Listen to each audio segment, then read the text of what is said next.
Bonsoir. Alors, 30 ans après, pensez-vous que le bilan de la démocratie malienne est mitigé? Vous savez, lorsque vous faites le bilan d'un régime, vous prenez deux données.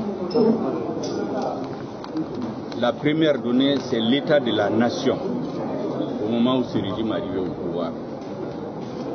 La deuxième donnée, quels sont les engagements pris pour arriver au pouvoir. En mars 91, je l'ai dit ici, je peux le démontrer document à l'appui. Les principales libertés fondamentales étaient restaurées. Liberté de culte, liberté d'association qui a permis aux organisations qui ont renversé le régime d'exister. Liberté d'entreprise, existait l'entreprise privée, mixte et publique. Liberté de presse. C'est au nom de cette liberté de presse que les journaux qui ont combattu le régime ont été créés. Et donc il restait formellement à sortir l'unicité du parti de la Constitution. Ce processus a pris un an de maturation.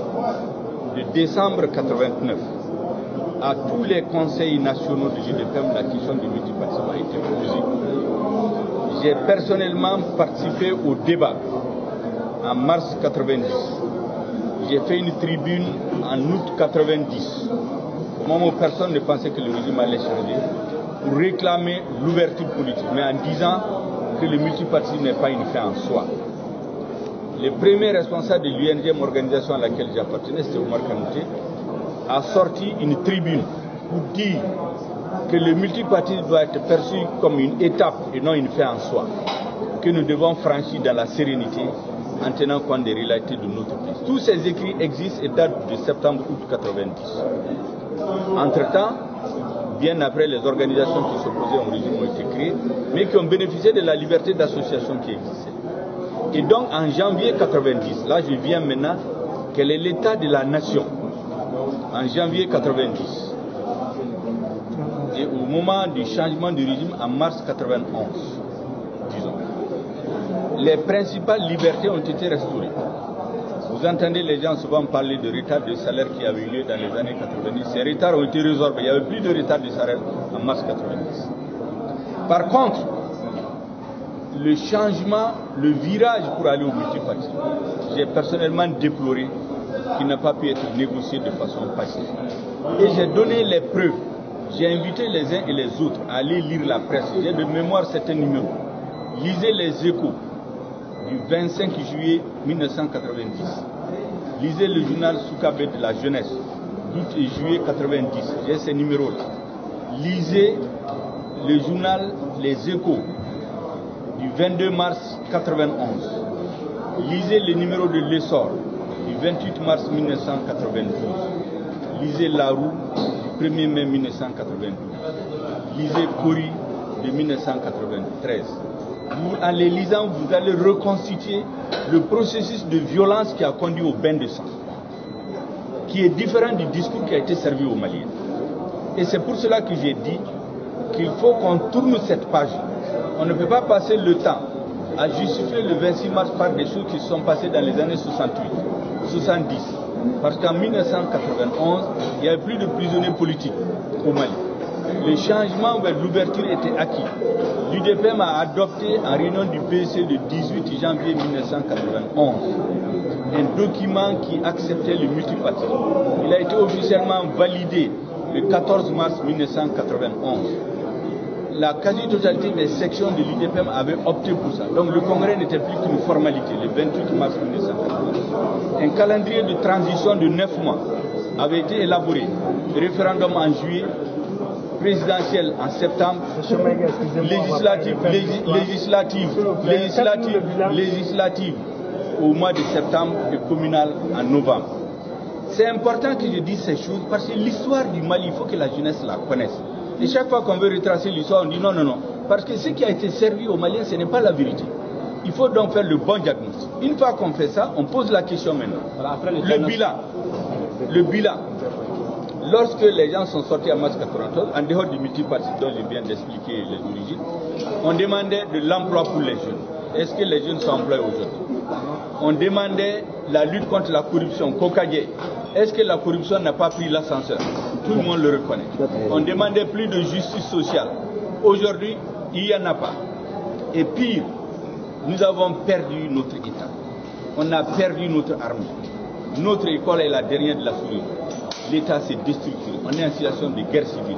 Le Mali a perdu sa souveraineté. Quand vous prenez ça, je n'ai plus besoin de donner des qualificatifs. C'est pour cela que j'ai toujours demandé, et c'est ça ma philosophie, tous les régimes qui sont succédés en République du Mali, il faut faire leur bilan. Prendre là-dedans ce qu'il y a de positif, se servir de ça pour aller de là. C'est ce discours qu'on a refusé jusqu'ici. Et je consiste à persister parce que le temps me donnera raison. On a fait le mauvais diagnostic après mars 83. Pourquoi il y avait des problèmes? On a ramené tout à la personne de Moussa Traoré. On l'a jugé, on l'a condamné, mais on n'a pas résolu les problèmes. On a refusé la clarification idéologique au sein des partis. Vous êtes retrouvés avec des partis d'extrême gauche, des partis Trotsky, des partis communistes, des partis libéraux, des libéraux de droite, des traditionnels qui sont retrouvés pour renverser le régime. Mais après, il faut faire la clarification. Mais les gens sont restés ensemble, ils ont refusé le débat idéologique. On s'est limité à l'anathème et aux invectives contre l'ancien régime. Ça a profité aux moins vertueux, aux moins démocrates, aux moins républicains. Et c'est ça qui fait que nous nous sommes retrouvés aujourd'hui sans école, sans armée, sans pays, sans souveraineté. Voilà mon diagnostic. Maintenant, la solution. 30 après, que faut-il faire? Ce qu'il faut faire aujourd'hui, il faut faire la bonne analyse. Et beaucoup refusent cette analyse. L'analyse que je fais, elle est documentée. Quand vous faites le bon diagnostic, vous prescrivez le bon médicament. Quand vous faites le mauvais diagnostic, vous prescrivez le mauvais médicament. Les uns et les autres ont ramené tout à la personne de Moussa Traoré. Ça, c'est le premier élément du mauvais diagnostic. Maintenant que le diagnostic est fait, qu'est-ce qu'il faut faire? La première des choses, une fois qu'on reconnaît ça, il faut ce que j'ai appelé une union sacrée de l'ensemble des forces politiques et sociales. Tourner la page, nous concentrer sur l'avenir. Un État, c'est la force et le droit. Le droit pour protéger les plus faibles. La force est à opposer au nom de la nation à tous ceux qui veulent s'imposer par la force, par la violence. C'est ces préceptes-là qu'on a oubliés. Il faut donc reconstruire notre armée. Il faut reconstruire les vertus de la justice.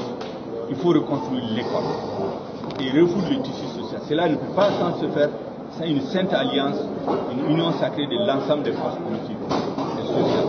Et cela, nous avons dit, c'est à travers ce que nous appelons les assises de la refondation de l'État, que je n'ai pas le temps de développer ici, mais qui permet de faire un bon diagnostic. Les uns et les autres ont parlé du DNI, du dialogue national inclusif. Je rappelais tout de suite, le DNI, c'est une initiative administrative et institutionnelle prise par un pouvoir qui était en difficulté.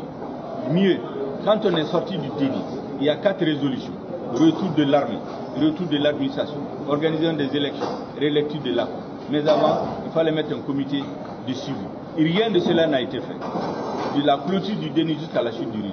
Donc ça n'a servi pratiquement à rien sauf à sortir de là. Bien sûr, il y a les réflexions qui sont là, qui doivent être utiles, qui doivent aussi verser à la réflexion pour l'avenir. Merci bien. Merci.